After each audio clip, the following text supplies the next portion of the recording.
Okay, here we are. How many of you have seen bikes like this? I'm sure loads of you, and in this condition. Well, this is going to be a project, and I'm going to obviously make it one of my super clean cafe races for a customer. I thought I'd try and show you what's entailed with something so you guys can have a go. Birds and all. It's an easy process if you just take your time and look at what you're doing. Don't rush into it, and you'll come out with something looking pretty cool. So look at this, you know, it's a snotter, it's a rotter, it's just a dumpster, but we can make something out of it. I thought I'd try and have a, just a show round, see what sort of problems and issues that I come across all the time. Well, let's have a look at this. This is a no-no.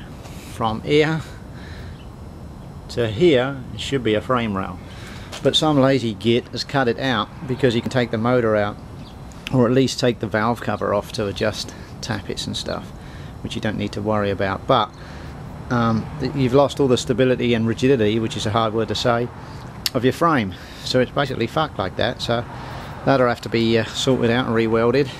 Okay, next things. Luckily this isn't too bad, but I haven't seen yet any wire harness that's not been fucked around with. For instance, let's have a look. Well, we can see here, if we have another look, there you go, there's a better look. It's all exposed wire as well. There's a red wire that shouldn't be there, and there's another red wire that shouldn't be there, and this one's all taped up, look.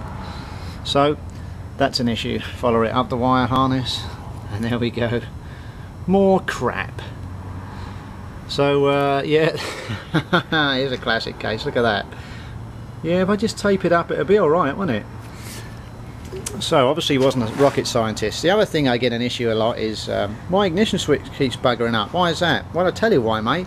Usually your ignition switch sits on here, and then some people think, oh, I can't be bothered to bend over just to turn the ignition switch on. Do you know what? I'll stretch the bollocks out of it and I'll put it up here on the handlebars.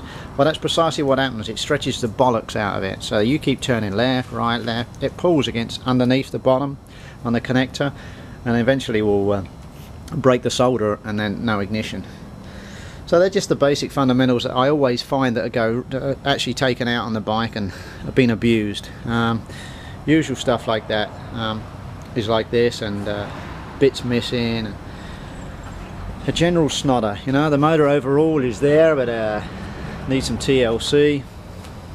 So what I'm going to basically on this particular build is show you what I do, and see if it's going to be any good for filming. If not, shove it up your ass.